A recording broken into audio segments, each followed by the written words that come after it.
not too many people at 38, playing the NBA. So just, very fortunate to be able to get out there and help the guys. So it was, tough night, but I had some fun, saw some good things, saw some bad things, and I saw some really good things that I feel like now I can speak on it because I'm out there. Before I can't really. It's hard to speak on things when you're not out there fighting with the guys. So now I can dig into the guys a little bit. I think we've been struggling defensively with kind of just our ball pressure, and we got bad habits with fouling, and when we can't foul, we struggle with containing the ball, and I think I picked up. I did a decent job in the third quarter. Guarding a point guard who's very crafty and was giving us problems in the first half. And I think I just gave us a kind of a blueprint of being in the right position, whether you're on the ball or off the ball.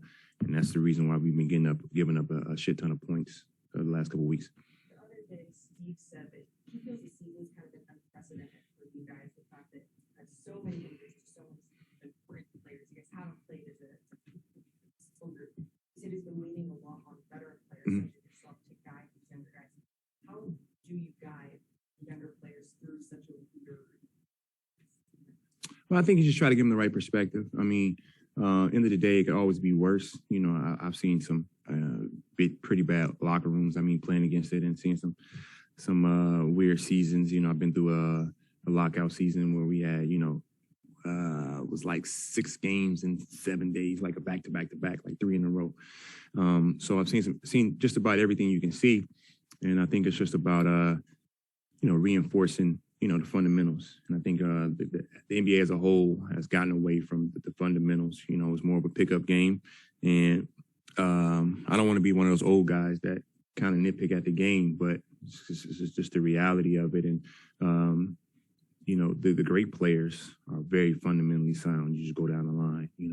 LeBron, fundamentally sound. KD, as skilled as they come. Kyrie, as skilled as they come. Steph, as skilled as they come. And then they have a work ethic to them as well. So I don't think I'm nitpicking at it. It's just, the true essence of the game. Your bottom isn't really that low. That bottom's still high. And I feel like now we're at a point where the bottom is getting lower and lower. And we got to keep, as gatekeepers of the game, we got to do a better job of making sure that we're taking care of the game. I'm giving y'all too much. It should be on my podcast, by the way. I mean, this is the second time playing here, and I think that's just a part of how sports and fans have become. They're more into the games with their emotions and feelings, and obviously the narrative that can be driven, especially from those that are of wealth, that control the media and our ownership position. They can kind of control the narrative that how it goes out there. So I'm understanding that,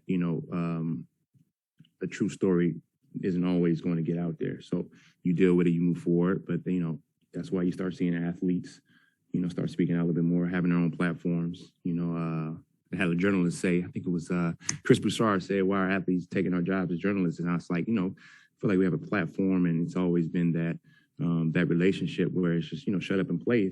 That's a part of that we're not speaking up enough about. And I'm just fortunate enough to now I can be in that situation where I can kind of explore that avenue. And it's like, what was the athlete really thinking, and get that out more, because to me, that's really a sad situation that's kind of upset me, but I just understand, the foundations of America. That's really how that's been working, especially against someone that looks like me. You significant ball pressure. No, I think it's just the intent. And like I said before, the intent now is the games become more of a pickup. It's just like, I'll score, you score, I score, you score. And it's like, we don't get mad anymore when someone scores on us. Like that's the true essence of basketball, is competing. And it's like, I don't want you to score. And obviously this is a scorers league, and I know that more than anyone because I'm a defender, but it's just like, I'm gonna make you work as hard as possible to get a bucket. And we want you to get your weak spots. And it's like, we're getting away from the nuances on defense to, you got guys, Melton's just an amazing shooter in transition. He's been doing it well for all year. He's been playing well. And then Bane's been doing it as well, attacking or shooting a three. So you're trying to take that away from guys, and then you let them get to it. It's like you're not paying attention to detail. And that's just something that the art of the game is slowly but surely fading away. And we got to figure out a way to bring that back. 6 regular season games left. Do you think that through the final 6 and probably into the early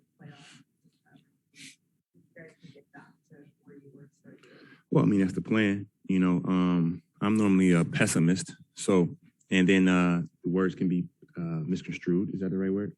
I know big words. It's a joke. So, you know, I can't be as honest as I would like, but you have no choice but to get it done. And, you know, it's just a part of the game. Injuries are, and we haven't been able to be full strength. Like, have we been full strength all year? We haven't, not 1 minute. Not even a second. So it's just a part of the game. And what we can't do is play the blame game when things don't turn out the way they should, because we had such a great start. Things were panning out, and just, you know, injuries of professional sports, you get bit by and you just keep moving forward. But, you know, we got a group of guys. I think we can get it done. And hopefully we can get healthy. But one thing we had to do is realize that being smart about how we start to implement guys, because, you know, Steph's out, and that's, you know, you can't replace that. He's one of the top players ever. Don't want to rush him back or put too much pressure on him. That's how you get another injury. And that's kind of been happening to me all year, trying to rush back. So just trying to be smart about it, try to hold down the fort. And interesting enough, we're going to have to use the playoffs to get better too. So it's just a situation. I'm 38. So I think it's as good as it's going to get. But I think I said it before, the game's been dumbed down so much that, you know, a lower percentage of me is still, I guess, pretty good in today's game. Not saying I'm good, just in today's game. Y'all be cool.